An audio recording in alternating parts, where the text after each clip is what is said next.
Hello students, organic chemistry का chapter number 10 halo alkanes और hello arenes का आज हम सेकंड वीडियो पढ़ रहे हैं। पिछली वीडियो में मैंने आपको हेलो एल्केन और हेलो एरीन वाले टॉपिक में 3 छोटे छोटे से भाग पढ़ाए थे, डीडीटी, बीएचसी और सीएफसी।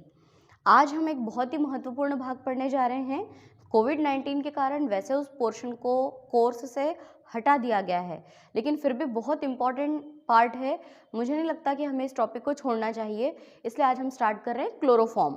एक बहुत ही महत्वपूर्ण यौगिक है ये ट्राइक्लोरोहेलाइड है। सबसे पहले तो मैं आपको ये बताऊं कि जो क्लोरोफॉर्म होता है, क्लोरोफॉर्म का सूत्र होता है CHCl3, और यदि हम इसके IUPAC नाम की बात करें तो 111 ट्राई क्लोरोमीथेन है ना, 111 ट्राइक्लोरोमीथेन। इसको हम कैसे बनाएंगे? मीथेन सुनते ही एक अक्षर मतलब एक कार्बन की संयोजकता होती है 4, तो 3 स्थान पर तो हमको लगाना है Cl और एक स्थान पर H, मतलब ये बन गया आपका CHCl3। तो आज का जो पूरा वीडियो है वो क्लोरोफॉर्म को समर्पित है, यानी आज की वीडियो में हम क्लोरोफॉर्म से रिलेटेड जितने भी प्रश्न बनते हैं उनको कंप्लीट करेंगे। तो सबसे पहले आज हम शुरुआत करते हैं क्लोरोफॉर्म बनाने की प्रयोगशाला विधि से। क्लोरोफॉर्म को प्रयोगशाला में कैसे बनाया जाता है? वैसे प्रयोगशाला विधि में चित्र और क्रिया विधि का वर्णन होता है, परंतु चित्र और क्रिया विधि को हम नहीं पढ़ेंगे क्योंकि वो पोर्शन हमारी बुक में बिल्कुल नहीं दिया है। तो हम उन चीज़ों को यहाँ पे कंप्लीट करते हैं जो कि आने जैसी हैं। तो सबसे पहले हम पढ़ते हैं क्लोरोफॉर्म बनाने की प्रयोगशाला विधि। तो क्लोरोफॉर्म बनाने के लिए मेरे शब्दों को ध्यान से सुनना, वीडियो को पॉज करके या स्लो करके या स्टॉप करके उसको कॉपी में लिखते भी जाना, है ना। तो क्लोरोफॉर्म बनाने के लिए, प्रयोगशाला में क्लोरोफॉर्म बनाने के लिए क्या किया जाता है? एथिल अल्कोहल या एसीटोन, ठीक है, एथिल अल्कोहल या एसीटोन पर विरंजक चूर्ण की क्रिया कराई जाती है। विरंजक चूर्ण क्या चीज होती है? विरंजक चूर्ण यानी कि ब्लीचिंग पाउडर, जिसका सूत्र होता है CaOCl2।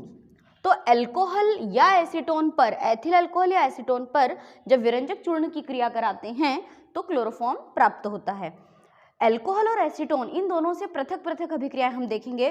तो अब आप अपनी कॉपी में हेडिंग डालिए अल्कोहल से क्लोरोफॉर्म बनाना, है ना। तो एथिल अल्कोहल से जब हम क्लोरोफॉर्म बनाते हैं तो ये 4 स्टेप में बनता है। सबसे पहले पद में हम क्या करेंगे?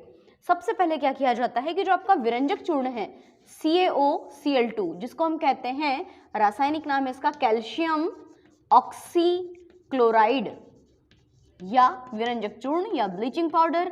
ऑक्सीजन की कमी होती है तो हाइपो या ऑक्सी शब्द लगाया जाता है। तो कैल्शियम ऑक्सीक्लोराइड या विरंजक चूर्ण में सबसे पहले जल मिला दिया जाता है। 200 ग्राम विरंजक चूर्ण में 100 ml पानी मिलाकर उसका पेस्ट बनाते हैं, लुगदी की तरह बनाया जाता है इसको। तो इन दोनों से बन जाता है बुझा हुआ चूना, यानी कैल्शियम हाइड्रोक्साइड CaOH का होल ट्वाइस, जिसको हम कहते हैं बुझा हुआ चूना, है ना। और अब इस बुझे हुए चूने के बाद क्या चीज बच रही है? देखिए Ca एक बार, O कितनी बार है? देखिए 2 बार है O, और H2, तो कुल मिलाकर क्या निकला है आपका? ये आपका Cl2 गैस इसमें निकल जाती है। तो ये क्लोरीन गैस मुक्त हो गई। तो पहली स्टेप क्लियर है कि सबसे पहले विरंजक चूर्ण या बुझा हुआ जो कैल्शियम ऑक्सीक्लोराइड होता है उसमें पानी मिलाकर उसे बुझा हुआ चूना और क्लोरीन गैस बनाते हैं। ये क्लोरीन गैस बहुत इंपॉर्टेंट है हमारे लिए, चूंकि हम अल्कोहल से बनाना सीख रहे हैं सबसे पहले। तो अगले स्टेप में क्या करते हैं? क्या हम एथिल अल्कोहल को ऐसे भी लिख सकते हैं? C2 है ना, 2 बार C, 1 बार OH, संयोजकता पूरी करेंगे इसकी तो CH3 CH2OH। यह है आपका एथिल अल्कोहल या एथेनॉल। इस एथेनॉल पर इस क्लोरीन गैस की क्रिया कराई जाती है। अल्कोहल पर जब क्लोरीन की क्रिया कराते हैं तो एल्डिहाइड बन जाता है। यह ऑक्सीकारक प्रवृत्ति का होता है क्लोरीन। तो देखिए क्या होगा, एक H यहाँ से निकलेगा, एक H यहाँ से निकलेगा, एक H यहाँ से, एक H यहाँ से, और ये दोनों H Cl को लेके निकल जाएंगे।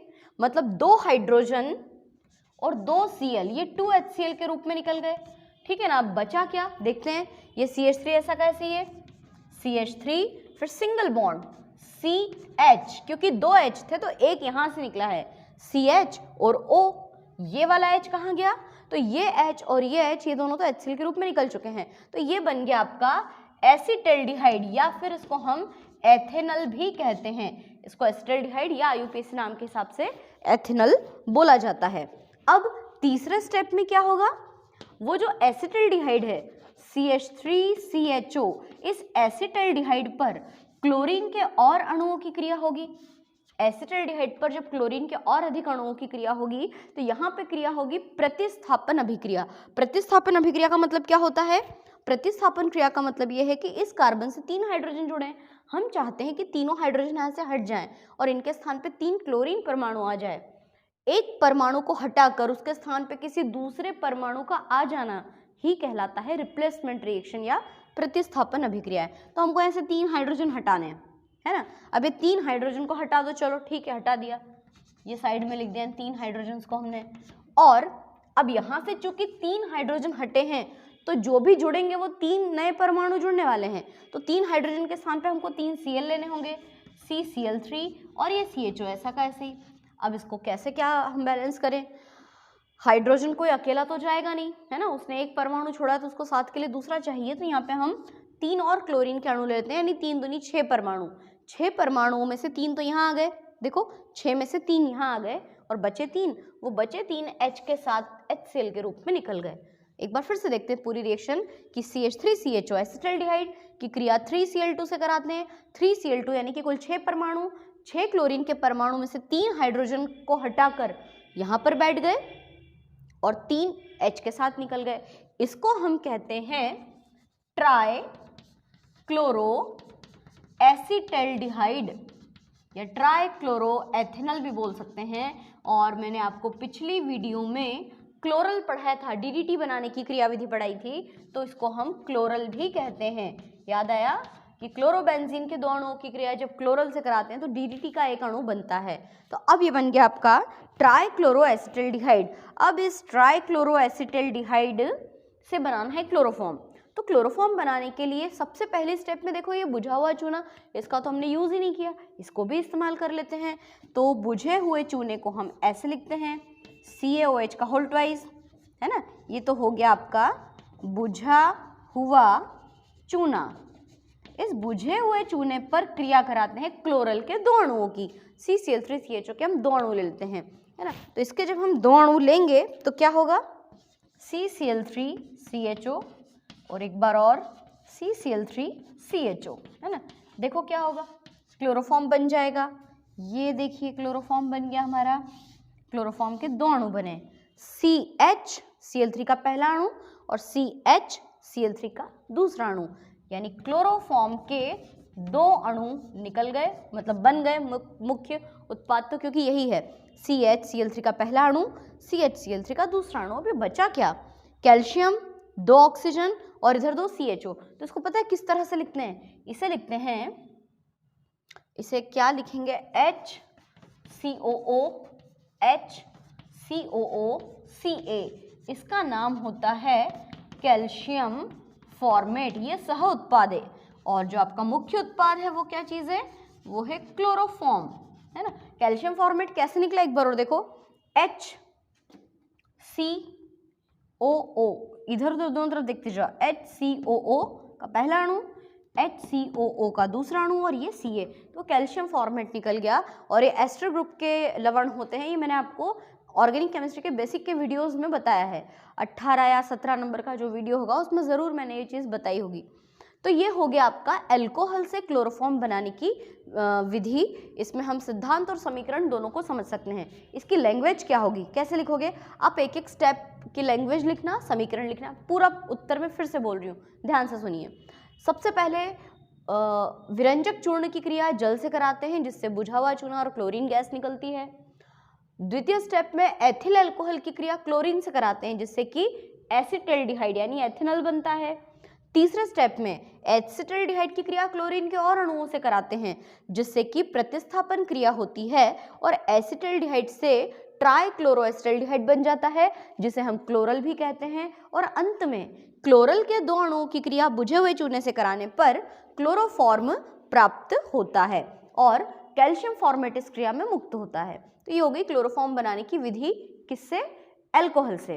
अब पढ़ते हैं हम एसीटोन से। देखिए दोनों में से कोई एक अभिक्रिया आ सकती है, परंतु हम हमारे नोट्स में दोनों रिएक्शंस को अच्छी तरह से कवर करेंगे। दोनों में एक बहुत इंपॉर्टेंट बात यह है कि जो पहला स्टेप है दोनों में कॉमन है। मतलब अब अपन किससे बना रहे हैं? अब हम एसीटोन से क्लोरोफॉर्म बनाना सीख रहे हैं। तो देखिए एसीटोन से जब क्लोरोफॉर्म बनाया जाता है तो पहला स्टेप मैंने नहीं मिटाया। पहले स्टेप में क्या लिखोगे? वही बात कि जब कैल्शियम ऑक्सीक्लोराइड यानी कि विरंजक चूर्ण की क्रिया H2O से कराते हैं तो बुझा हुआ चूना और क्लोरीन बनता है। पहला स्टेप तो ऐसा कैसे ही है। दूसरे स्टेप में क्या करते हैं कि जो आपका ये एसीटोन है, एसीटोन क्या है? CH3COCH3। इसकी क्रिया हम क्लोरीन के 3 अणुओं से कराते हैं। अभी जो आपको रिप्लेसमेंट रिएक्शन बताई थी 3rd नंबर की, वही रिएक्शन है ना। प्रतिस्थापन अभिक्रिया क्या करना है हमको यहाँ से 3H हटाना है, यहाँ से 3H हटाना है और यहाँ पे 3Cl लेके आना है। COCH3 तो एज इट इज लिखा जाएगा, कोई प्रॉब्लम नहीं है। तो CH3 के स्थान पे आ जाएगा CCl3 सिंगल बॉन्ड COCH3, है ना। CCl3 single bond COCH3 plus यहाँ के 3H और यहाँ के 3Cl, ये निकल गए। मतलब क्या निकल गया? 3HCl निकल गया। तो ये क्या बन गया आपका? ट्राइक्लोरोएसीटोन। ट्राइक्लोरोएसीटोन ये बन गया आपका, ठीक है। अब 3rd और लास्ट स्टेप, लास्ट में क्या करेंगे कि ये जो आपका बुझा हुआ चूना है ना, इस बुझे हुए चूने की क्रिया ट्राइक्लोरोएसीटोन के 3 अणुओं से कराएंगे। पिछली क्रिया में ट्राइक्लोरोएसिटाल्डिहाइड बना था जिसको हमने क्लोरल नाम दिया था। तो CCl3COCH3 का पहला अणु और CCl3COCH3 का दूसरा अणु, है ना। ट्राइक्लोरोएसीटोन के 2 अणुओं की क्रिया कराते हैं बुझे हुए चूने से, तो ये बन जाता है आपका क्लोरोफॉर्म, है ना। CHCl3 का पहला अणु और CHCl3 का दूसरा अणु, तो ये बन गए आपके 2 क्लोरोफॉर्म। CHCl3 के 2 अणु तैयार हैं, क्लोरोफॉर्म बन चुका है। अब निकलेगा क्या? जैसे पिछले स्टेप में कैल्शियम फॉर्मेट निकला था, इसमें कैल्शियम एसिटेट निकलता है जिसका सूत्र है CH3CO, एक O एक्स्ट्रा और है, और Ca। इसका नाम है कैल्शियम एसीटेट, है ना, कैल्शियम एसीटेट। देखिए CH3COO का पहला अणु, CH3COO का दूसरा अणु और Ca, ये बन गया आपका, निकल गया कैल्शियम एसीटेट, ठीक है। तो ये क्लोरोफॉर्म बनाने की विधि कंप्लीट हो चुकी है। इसका चित्र और वर्णन कोर्स में से वैसे हटा दिया गया है, लेकिन फिर भी मेरा मन नहीं माना, इसलिए मैंने आपको क्लोरोफॉर्म बनाने की विधि तो लगभग समझा दी है ना। अब हम आगे की बात करते हैं। क्लोरोफॉर्म जो होता है वो बहुत ही ज़्यादा क्रियाशील पदार्थ है। एक प्रश्न पूछते हैं कि प्रश्न लिख लो आप सुनते सुनते।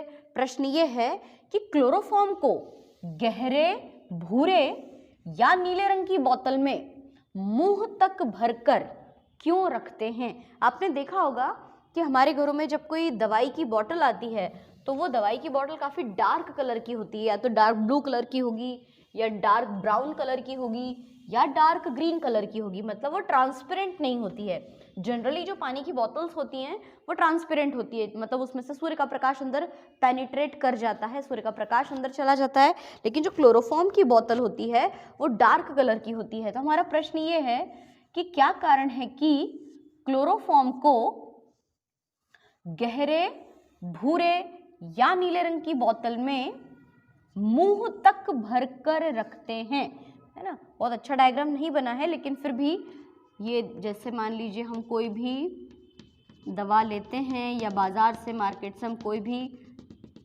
ऐसा लिक्विड चीज़ खरीदते हैं तो वो बिल्कुल ऊपर तक भरा हुआ नहीं रहता है, इतना तो खाली रहता ही है। लेकिन क्लोरोफॉर्म के लिए क्या कंडीशन अप्लाई की है कि एक तो आपका जो क्लोरोफॉर्म है वो बिल्कुल मुंह तक भरा हुआ होना चाहिए, है ना, एकदम फुल भरा होना चाहिए। दूसरी बात वो डार्क कलर का होना चाहिए। डार्क कलर का होने के पीछे कारण क्या है? उसके पीछे कारण ये है कि जो आपका क्लोरोफॉर्म है ये बहुत ही ज़्यादा क्रियाशील पदार्थ होता है। अगर डार्क कलर की बोतल होगी तो सूर्य का प्रकाश या और कोई प्रकाश जैसे कि ट्यूबलाइट है या अन्य किसी बल्ब का प्रकाश, जब प्रकाश इस बोतल के अंदर पेनिट्रेट कर जाता है, अंदर चला जाता है, और अगर मान लो थोड़ी बहुत भी ये बोतल खाली है तो जहाँ खाली स्थान होता है वहाँ क्या प्रेजेंट होता है, वहाँ पे ऑक्सीजन गैस भी होती है। तो क्लोरोफॉर्म इतना ज़्यादा क्रियाशील होता है कि सूर्य के प्रकाश की उपस्थिति में ऑक्सीजन से क्रिया करके बहुत ही जहरीली गैस फास्जीन को बना लेता है ना। देखिए कैसे बनाता है, CHCl3 क्लोरोफॉर्म, है ना। अगर खाली बोतल होगी थोड़ी बहुत तो ऑक्सीजन तो होगी ऑब्वियसली, तो क्लोरोफॉर्म ऑक्सीजन से क्रिया करता है इन प्रेजेंस ऑफ सनलाइट, है ना। सनलाइट की उपस्थिति में ऑक्सीजन से क्रिया करके बहुत ही विषैली गैस फास्जीन, जिसको COCl2 या कार्बोनिल क्लोराइड भी कहते हैं। क्या नाम है इसका, कार्बोनिल क्लोराइड, ठीक है। ये दोनों चीजें बन जाती हैं। अब एक्स्ट्रा क्या निकला देखते हैं हम। C एक बार है, ठीक है, OCO, Cl2, अब इसमें बचता क्या है, HCl निकल जाता है इसके अंदर, हाइड्रोक्लोरिक एसिड निकल जाता है ना। तो HCl कितनी बार है, 3 बार है ना। उधर देखो 2 और 1 3 बार, H एक बार, C एक बार। ऑक्सीजन परेशान कर रहा है, ऑक्सीजन 2 बार है, उधर ऑक्सीजन सिंगल टाइम। तो ऑक्सीजन को बैलेंस करने के लिए हम क्या करेंगे, यहाँ पे 2 लगा देते हैं। अगर ऑक्सीजन को 2 बनाया तो कार्बन को भी तो 2 बनाना पड़ेगा, है ना। देखो ऑक्सीजन के आगे 2 लग गया तो कार्बन के आगे भी तो 2 लगा है, तो कार्बन को 2 बना दो। ये देखिए हाइड्रोजन भी तो 2 बार हो गया, हाइड्रोजन को 2 बनाने के लिए यहाँ 2 लगाना पड़ेगा हमको। अब क्लोरीन कितना हो गया कुल मिला के, 2 तिया 6, तो यहाँ देखो 2 दूनी 4, 4 और 2 6 हो गया अभिक्रिया बैलेंस। कार्बोनिल क्लोराइड का एक और नाम क्या है, फास्जीन गैस, जो कि बहुत ज़्यादा जहरीली विषैली गैस होती है। जैसे हम क्लोरोफॉर्म की बोतल खोलते हैं तो क्लोरोफॉर्म की बोतल में से जो फास्जीन नामक जहरीली गैस है ये हमारे श्वसन तंत्र में जाती है और इसका बहुत ज़्यादा विपरीत असर हमारे श्वसन तंत्र पर पड़ता है। तो अगर मान लो कि गलती से हमने सारे प्रिकॉशंस लिए कि डार्क रंग की बोतल ली, बोतल को पूरा फुल भर दिया है क्लोरोफॉर्म से, लेकिन मान लो कहीं भी अगर ऑक्सीजन गैस जाती है और अगर ये फास्जीन गैस बन भी गई है तो फिर उसके लिए क्या किया जाए, तो क्या करते हैं कि क्लोरोफॉर्म में 1% एथिल अल्कोहल भी मिला देते हैं। थोड़ा सा एथिल अल्कोहल मिला देने से क्या होता है कि यदि जहरीली फास्जीन गैस बनी भी है तो एथिल अल्कोहल उसको कम जहरीले एथिल कार्बोनेट में बदल देता है। देखो कैसे, एथिल अल्कोहल की क्रिया करा देते हैं COCl2 से, COCl2, है ना। मान लो फास्जीन गैस बन ही गई, हमने बहुत ही ध्यान रखा, फिर भी क्लोरोफॉर्म की बोतल में फास्जीन नामक गैस बन जाती है तो इसमें मिला दिया जाता है C2H5OH, है ना। C2H5OH के हम 2 अणु ले लेते हैं तो क्या होगा, तो देखो ये 2 Cl और ये 2 H, ये तो निकल जाएंगे किस रूप में, फिर से क्या निकल जाएंगे आपके 2HCl, इसमें कोई दिक्कत नहीं है, 2H 2Cl निकल गया। बचा क्या, बचा ये कि C2H5 कितनी बार है, 2 बार, C2H5 का होल ट्वाइस यानी डायएथिल, और कार्बोनेट का सूत्र क्या होता है CO3। देखो CO3 है क्या, C और 1 2 3 ऑक्सीजन, तो ये बन गया आपका डायएथिल कार्बोनेट, डायएथिल कार्बोनेट हमारा तैयार है, ठीक है। तो ये प्रश्न आपका कंप्लीट हुआ। प्रश्न था कि क्या कारण है क्लोरोफॉर्म को गहरे भूरे या नीले रंग की बोतल में मुंह तक भरकर और 1% एथिल अल्कोहल मिलाकर रखते हैं। तो हमारा जवाब होगा कि क्लोरोफॉर्म अत्यंत क्रियाशील पदार्थ है, उसको गहरे भूरे रंग की बोतल में मुंह तक भरकर इसलिए रखा जाता है क्योंकि क्लोरोफॉर्म ऑक्सीजन से क्रिया करता है सूर्य के प्रकाश की उपस्थिति में और एक बहुत ही जहरीली गैस फास्जीन बना लेता है। और यदि फास्जीन गैस बन भी जाती है तो हम इसमें जब 1% एथिल अल्कोहल मिलाते हैं तो एथिल अल्कोहल विषैली फास्जीन को कम विषैले डायएथिल कार्बोनेट में कन्वर्ट कर देता है। तो ये प्रश्न अच्छी तरह से आपको समझ में आ गया। अब हम आगे की बात करते हैं। हम क्लोरोफॉर्म के भौतिक गुण और उपयोग पहले पढ़ते हैं और फिर रासायनिक गुणों का जो प्रश्न है वो थोड़ा सा अलग तरह से पूछा जाता है। तो आप लोग कॉपी में प्रश्न लिखिए, क्लोरोफॉर्म के भौतिक गुण और उपयोग लिखिए। क्लोरोफॉर्म के भौतिक गुण और उपयोग लिखिए। तो जो क्लोरोफॉर्म गैस है उसके बारे में आप लोगों ने सुन रखा होगा कि बहुत ही बढ़िया उसकी स्मेल होती है, तो इसका भौतिक गुण है, एक तो ये रंगहीन, बिल्कुल पानी जैसी रंगहीन, और मधुर गंध, मधुर गंध यानी कि इसकी जो स्मेल है वो बहुत अच्छी लगती है, तो मधुर गंध युक्त द्रव है। ठीक है, क्लोरोफॉर्म लिक्विड फॉर्म में रहता है, कलरलेस होता है पानी जैसा, लेकिन बहुत अच्छी सी स्मेल होती है, इसकी स्मेल को सूंघने में काफ़ी मज़ा आता है, लिक्विड फॉर्म में रहता है ये। फिर ये जल में, पानी में तो नहीं घुलती है, जल में अविलेय है, लेकिन जो भी कार्बनिक विलायक होते हैं जैसे अल्कोहल, ईथर, इन सब में ये विलेय है ना। कार्बनिक विलायकों में, कार्बनिक विलायक मतलब alcohol, ether, chloroform, alcohol, ether और क्लोरोफॉर्म भी खुद एक कार्बनिक विलायक है, कार्बनिक विलायकों में विलेय है। ठीक है, जो चीज़ें पानी में नहीं घुलती है वो कार्बनिक विलायकों में घुल जाती है, तो ये हो गया इसका दूसरा भौतिक गुण। फिर एक और बहुत काम की बात कि ये जल से भारी होती है, जल से 1.5 गुना भारी होती है, यानी पानी इसके ऊपर तैर सकता है, पानी से नीचे रहती है, ये पानी हल्का होता है, इसके ऊपर तैरता रहता है। अब बात करते हैं हम इसके उपयोग की। अच्छा हाँ, एक बात और, सूर्य के प्रकाश से क्रिया करके ये फास्जीन नामक गैस बना लेती है। वैसे रासायनिक गुणों को तो और अलग तरह से हम प्रश्न बना के पढ़ेंगे। अब बात करते हैं हम इसके उपयोग की। तो सभी को पता होगा कि क्लोरोफॉर्म किस काम के लिए फेमस है। इसका उपयोग निश्चेतक के रूप में पहले किया जाता था। निश्चेतक का मतलब क्या होता है? बेहोश करने में। जब छोटा मोटा बॉडी का ऑपरेशन करना होता था तो डॉक्टर्स लोग क्लोरोफॉर्म को हमारे बॉडी में डाल देते थे, जिससे कि बेहोशी उत्पन्न होती थी और आसानी से ऑपरेशन या सर्जरी कर ली जाती थी।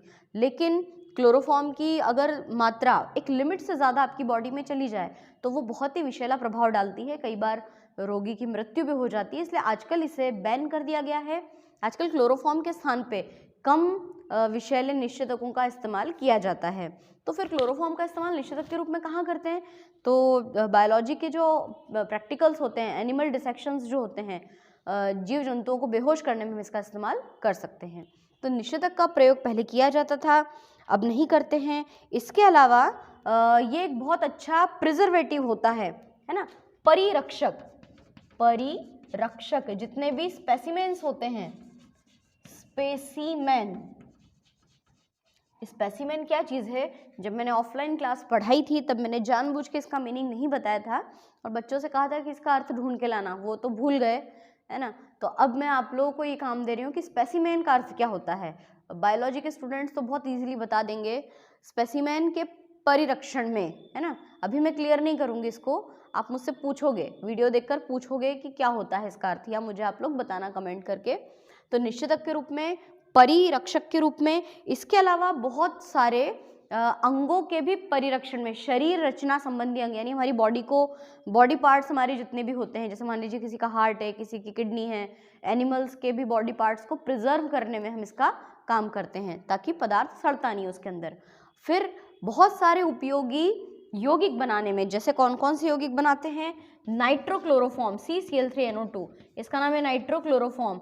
नाइट्रोक्लोरोफॉर्म जो है वो प्रबल विस्फोटक पदार्थ है, तो इसको बनाने में। एक और बहुत इंपॉर्टेंट पदार्थ है जो अभी अपन पढ़ेंगे, क्लोरीटोन बनाने में, है ना। इसके अलावा मीथेन बनाने में इसका इस्तेमाल किया जाता है। ऐसे बहुत सारे यौगिकों को बनाने में क्लोरोफॉर्म का इस्तेमाल किया जाता है। तो भौतिक गुण और उपयोग हो चुके हैं। अब पढ़ते हैं अपन क्लोरोफॉर्म के रासायनिक गुण। पर क्लोरोफॉर्म के रासायनिक गुण को सीधा सीधा नहीं पूछते हैं एग्जाम में कि क्लोरोफॉर्म के 5 रासायनिक गुण लिखिए।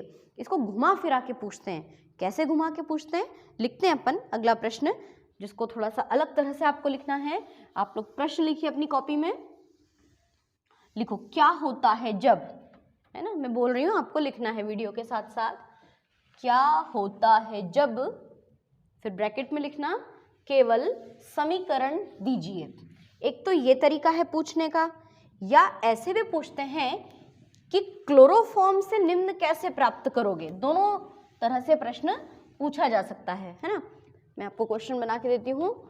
क्लोरोफॉर्म से प्रारंभ करते हुए, क्लोरोफॉर्म से प्रारंभ करते हुए निम्न कैसे प्राप्त करोगे, और फिर ब्रैकेट में केवल समीकरण दीजिए। ये प्रश्न ऐसे भी आ सकता है, या तो क्या होता है जब क्लोरोफॉर्म की क्रिया ऑक्सीजन से कराते हैं, या यूँ पूछ सकते हैं क्लोरोफॉर्म से फास्जीन गैस कैसे बनाओगे। तो दोनों तरह से आपको ये पूछा जा सकता है। तो सबसे पहला है अपन बनाते हैं, पहला है क्लोरोफॉर्म से फास्जीन। क्लोरोफॉर्म से फास्जीन कैसे बनाएं? तो अभी जस्ट थोड़ी देर पहले मैंने आपको बताया है ना, वही वाली तो रिएक्शन है ये, कि क्लोरोफॉर्म की क्रिया जब ऑक्सीजन के साथ सूर्य के प्रकाश की उपस्थिति में कराते हैं तो बहुत ही जहरीली गैस बनती है फास्जीन, COCl2 प्लस HCl। अब मैं इसको एकदम फटाफट इसलिए बता रही हूँ क्योंकि अभी थोड़ी देर पहले तो हमने पढ़ा था, है ना। तो ये बन गया क्लोरोफॉर्म से आपका फास्जीन। देख लो समीकरण संतुलित है कि नहीं। 2 मिनट वीडियो को रोक के समीकरण को कॉपी में उतार के बैलेंस करके देख लो। पहला तो बहुत सिंपल था। दूसरा हमें बनाना है क्लोरोफॉर्म से हम बनाएंगे मीथेन, है ना। क्लोरोफॉर्म से मीथेन गैस कैसे बनाएंगे? अब मीथेन पहले सोचते हैं इसका सूत्र क्या है। CHCl3 तो क्लोरोफॉर्म है और मीथेन होता है CH4। अब आप ही सोचिए क्या करना होगा, CH और वो CH4 है, मतलब हाइड्रोजन का एडिशन। तो यहाँ पे अपचयन क्रिया होगी 6 हाइड्रोजन के परमाणु और जिंक डस्ट या जिंक चूर्ण की उपस्थिति में क्रिया होती है। अब देखो जरा 6 हाइड्रोजन है, 6 हाइड्रोजन में से 3 हाइड्रोजन 3 Cl को लेके भाग गए। 3 हाइड्रोजन और 3 Cl तो निकल लिए। अब तुम कुछ भी करो तो 3 Cl निकल गए 3 हाइड्रोजन को लेकर। अब बचे कितने? 6 में से 3 हाइड्रोजन गए, 3 बचे। वो तीनों हाइड्रोजन इस H के पास आ गए, तो 3 और 1 4। ये होता है अपचयन अभिक्रिया, है ना। हाइड्रोजन के एडिशन को बोलते हैं अपचयन। तीसरा, क्लोरोफॉर्म से अब हम बनाएंगे कार्बन टेट्राक्लोराइड। क्लोरोफॉर्म से कार्बन टेट्राक्लोराइड CCl4, ये क्लोरीनीकरण हेलोजनीकरण नामक अभिक्रिया है। ये CHCl3 की क्रिया करा देते हैं क्लोरीन से, Cl2 से। तो अभी जैसे HCl भाग गए थे ना, सेम वही होगा कि एक H एक Cl को लेके भाग जाएगा, एक HCl भाग गया। अब बचा क्या? यहाँ से एक H निकला और यहाँ से एक Cl निकला, तो बेचारा एक Cl अकेला पड़ गया ना, तो वो Cl इन 3 Cl से मिलकर CCl4 के रूप में कन्वर्ट हो गया। CCl3 था, CCl4 हो गया। ये बन गया आपका कार्बन टेट्राक्लोराइड। ये HCl ऐसे लिखा जाएगा। तो कार्बन टेट्राक्लोराइड क्लियर। चौथा हम बनाएंगे phenyl isocyanate. It's a most important reaction. जब हम नेम रिएक्शन पढ़ेंगे, कार्बिल-एमीन परीक्षण के नाम से भी इसको बहुत ज्यादा पूछा जाता है। क्या प्रश्न है? Phenyl isocyanate. पढ़ाऊंगी मैं आपको अगली वीडियो में ये चीज कि फेनिल आइसोसाइनेट बनाने की जो रिएक्शन है वो किस तरह से फेमस है ना। फेनिल आइसोसाइनेट हमको बनाना है, ध्यान से समझना है इस रिएक्शन को। क्लोरोफॉर्म से फेनिल आइसोसाइनेट कैसे बनाते हैं? तो सबसे पहले तो प्राथमिक एमीन लेते हैं। प्राथमिक एमीन मैंने आपको पिछली वीडियोस में समझाया है बेसिक में। प्राथमिक एमीन का सूत्र होता है RNH2। हम यहाँ पे R के स्थान पे फेनिल लेंगे तो C6H5NH2, है ना। इसका नाम एनिलीन है, हम इसको प्राथमिक एमीन भी कह सकते हैं। तो एनिलीन की क्रिया क्लोरोफॉर्म CHCl3 और एल्कोहलीय कास्टिक पोटाश मतलब कि KOH के 3 अणुओं से कराते हैं। ध्यान से सुनना फिर से, ये नेम रिएक्शन के रूप में हमको ये सब कुछ लैंग्वेज के रूप में लिखना है कि जब एनिलीन की क्रिया क्लोरोफॉर्म के साथ एल्कोहलीय कास्टिक पोटाश के साथ कराते हैं, मतलब एनिलीन की क्रिया क्लोरोफॉर्म और एल्कोहलीय कास्टिक पोटाश के साथ कराते हैं, तो phenyl isocyanate C6H5N triple bond C बनता है। इसी का तो नाम है फेनिल आइसोसाइनेट। देखो कैसे बना, C6H5NC बन गया फेनिल आइसोसाइनेट। अब फेनिल आइसोसाइनेट तो बन गया, बचा क्या क्या? ये देखो, ये 3 Cl और ये 3 K, है ना। ये क्या निकल गया आपका? ये निकला हमारा 3KCl निकल गया। और देखो क्या बचा, ऑक्सीजन कितने बचे? 1 2 3 ऑक्सीजन। और हाइड्रोजन कितने? 1 2 3 4 5 6 हाइड्रोजन 3 ऑक्सीजन, मतलब कि 3H2O। तो ये बन गया आपका फेनिल आइसोसाइनाइड, या ये कार्बिल एमीन परीक्षण के रूप में रिएक्शन बहुत ज़्यादा पूछी जाती है। अब अगला आता है क्लोरोफॉर्म से क्लोरीटोन, है ना।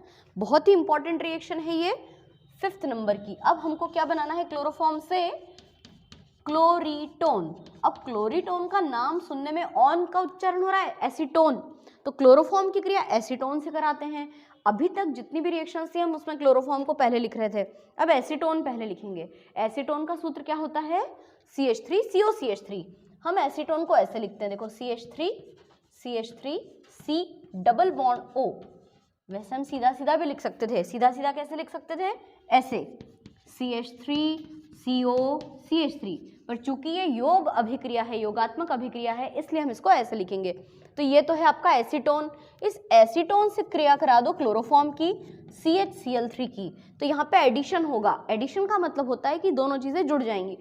ये क्या थी, ये दोनों रिएक्शंस प्रतिस्थापन अभिक्रिया, एक को हटा के दूसरे अणु को निकलना। यहाँ पे कुछ भी नहीं करना है, बहुत ईजी है।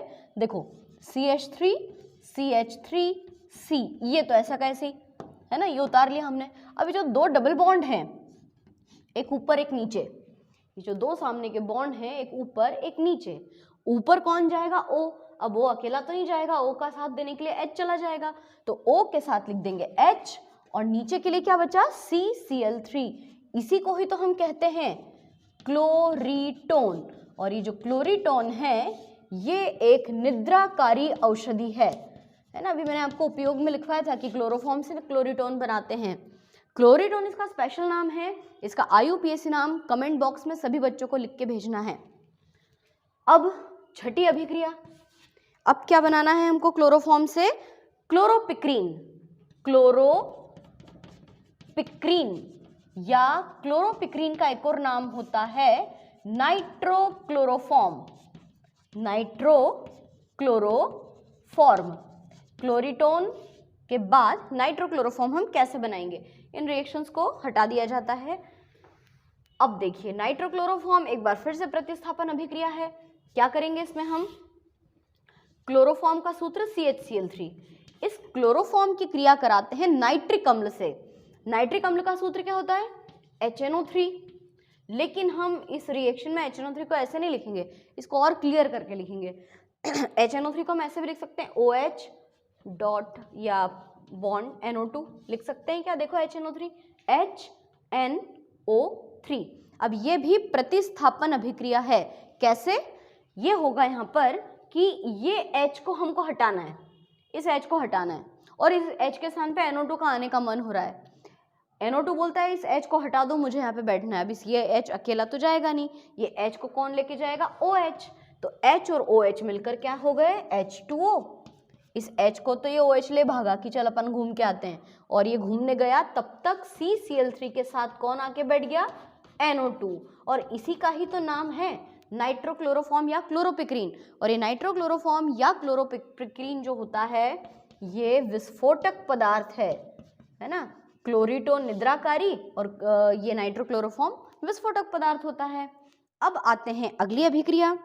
नेक्स्ट अभिक्रिया है क्लोरोफॉर्म से हमको बनाना है एसिटिलीन।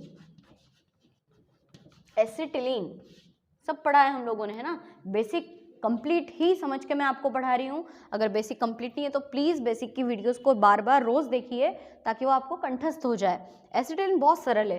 क्लोरोफॉर्म का सूत्र CHCl3, इसके दो अणु लेंगे हम, CHCl3 के दो अणु। एक बार CHCl3 को सीधा लिखा, एक बार CHCl3 को उल्टा लिखा, है ना। और इनकी क्रिया करा दी हमने सिल्वर चूर्ण से, चांदी से। अब 6 Cl हैं और 6 Ag हैं, ये तो क्या निकल गया, देखो 6 AgCl, ये तो निकल गया। अब CH, देखिए इस CH के 3 क्लोरीन कम हुए, इस CH के भी 3 क्लोरीन कम हुए, मतलब ट्रिपल बॉन्ड आ जाएगा दोनों के बीच में। और प्लस क्या निकल जाएगा, 6 Ag प्लस निकलेगा 6 AgCl, ठीक है। ये बन गया आपका एसिटिलीन। और अब आखिरी अभिक्रिया, क्लोरोफॉर्म से हाइड्रोक्सी बेंजल्डिहाइड, है ना। इसको बहुत ध्यान से समझना।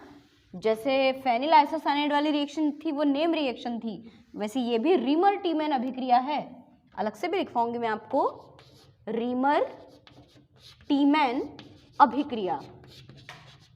रीमर टीमैन अभिक्रिया को अभी घुमा के कैसे पूछा गया है कि क्लोरोफॉर्म से हाइड्रोक्सी बेंजल्डिहाइड कैसे प्राप्त करोगे। तो देखिए पहले इसमें क्या करते हैं, फिनॉल लेते हैं, ये फिनॉल है आपका, है ना। अब हम जानते हैं कि फिनॉल में सब तरफ हाइड्रोजन प्रेजेंट होता है, तो हम पर्टिकुलर इस हाइड्रोजन को अलग से शो कर रहे हैं क्योंकि इस H को यहाँ से हटाकर किसी और अणु का प्रतिस्थापन होगा। तो ये तो है फिनॉल। इस फिनॉल की क्रिया क्लोरोफॉर्म CHCl3 और कास्टिक सोडा NaOH के 3 अणुओं से कराते हैं, तो बन जाता है हाइड्रोक्सी बेंजल्डिहाइड। हाइड्रोक्सी बेंजल्डिहाइड कैसे, देखो जरा, बेंजीन रिंग के ऊपर OH तो है ही, यहाँ पे तो हमने कोई चेंजेस नहीं किया है। इस H को यहाँ से भगा दो, इस H को यहाँ से हटा दो। इस H को हटाएंगे तो इसके स्थान पे कौन आएगा, CHO। इस CHO यानी एल्डिहाइड को यहाँ पे ऐड कर दो, ये बन गया आपका मेन उत्पाद। इसके नीचे नाम लिख देना हाइड्रोक्सी बेंजल्डिहाइड या सैलिसिल एल्डिहाइड। अब क्या क्या चीज़ें निकल रही हैं देखिए, जैसे फेनिल आइसोसाइनाइड वाली रिएक्शन में 3 KCl निकले थे, यहाँ पे 3 NaCl निकल जाएंगे, तो ये तो निकल गए आपके 3 NaCl। अब देखना ज़रा क्या क्या बच रहा है। ऑक्सीजन कितनी बार बच रहा है, ये तो हट गया है, ये 2 ऑक्सीजन, और हाइड्रोजन कितने, 1 2 3, और ये वाला, ये चौथा हाइड्रोजन, मतलब 2H2O इस क्रिया में निकल जाता है ना। तो फिनॉल की क्रिया क्लोरोफॉर्म से कराते हैं और 3 सोडियम हाइड्रोक्साइड से कराते हैं, तो हाइड्रोक्सी बेंजल्डिहाइड बनता है और बाकी अन्य उत्पाद निकलते हैं।